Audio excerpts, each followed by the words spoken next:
Hey guys, hope you're doing well. I want to do a video today on the pace that you carry within your life, and especially to do with work, but really the pace with the schedule that you have and how much you fill up your time, and the importance of having what we call slow living and having a comfortable pace. Now, we live in a society, in Western society, but even in the East and Asia and other very developed countries, but really all over the world, because more impoverished countries often it requires more of a pace, more work. But we find ourselves in a very hurried pace, and I'll just speak on Western society, and it'll probably carry over into most cultures. But we find ourselves really trying to pack everything in. We're trying to keep up with the Joneses, try to keep the house clean, looking perfect. We try to keep ourselves looking clean and perfect. We try not only to excel at our job, but at our hobbies, keep up with all our friends and family. And we try to do everything perfect. And to me, that's a recipe for burnout, for unhappiness. And so, this is really a discussion on perfectionism and the importance of letting go of perfectionism. Now, I understand that things got to get done, work's got to get worked, all of these things. But if you've never asked yourself, how much am I doing that's not necessary?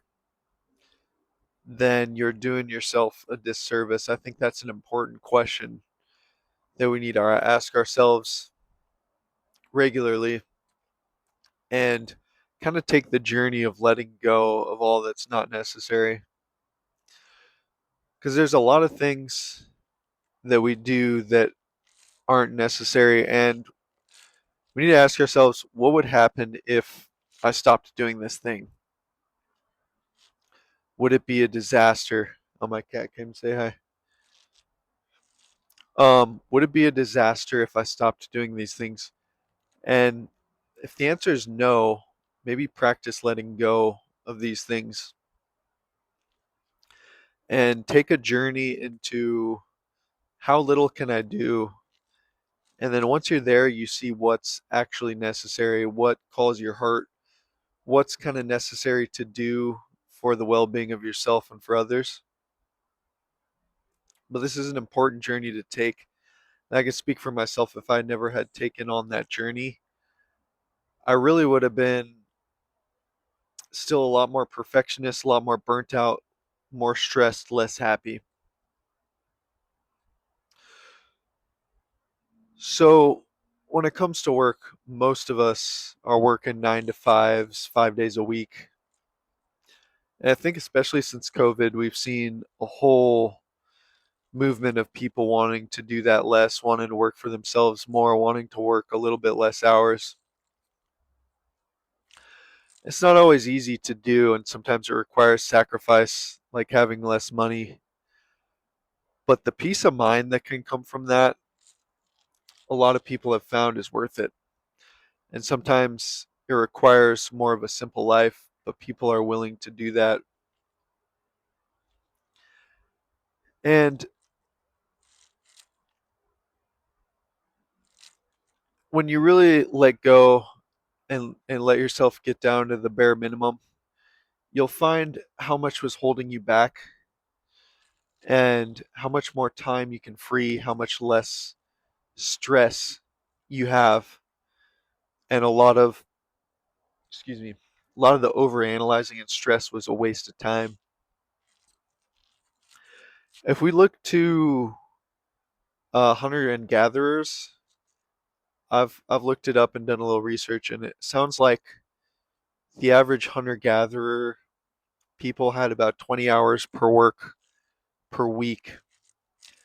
And I understood that that included all the work, including which means all the chores, which means hunting, caring for their tribal houses and whatnot.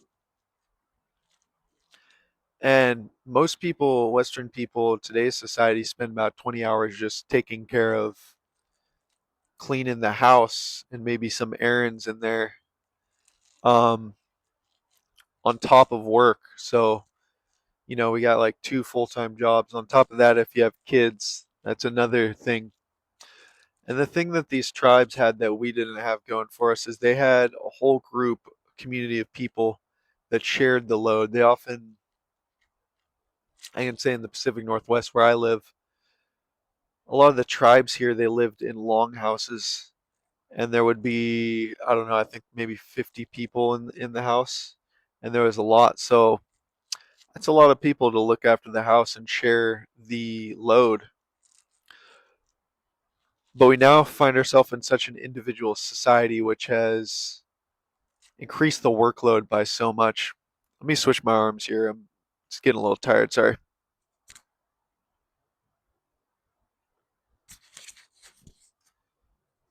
So we now find ourselves with an increased load of work, and it's unsustainable. It's leading to a lot of unhappiness amongst people.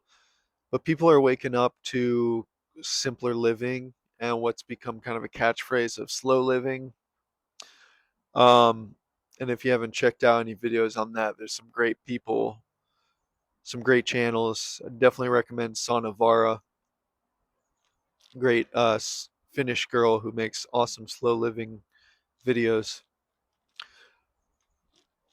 So it's not a natural pace that we're at with all these things. And there's a time to hustle, there's a time to grind, and things need to get done. One thing about nature, it never slows down. There's always something to take care of. Even people living in nature, you'll see that nature becomes the obstacle, whereas natural occurrences happen that create work for your household or whatever it is. But there's also a time for rest, and we need to prioritize that. And if we don't, then we never really get to enjoy life, and we never really get to breathe. And when you can enjoy life and breathe, you can actually be there for your loved ones more. You can be there for the moment, which is contagious and it rubs off on people. And we can be there for people, random strangers that may need help. So I encourage you to take that journey and see what you can let go of and then what sticks. And you'll find yourself way less stressed, way more full of joy. And I think your life will improve. So I think that's all I got to say for today, guys. Thanks for tuning in. I'll see you on the next one.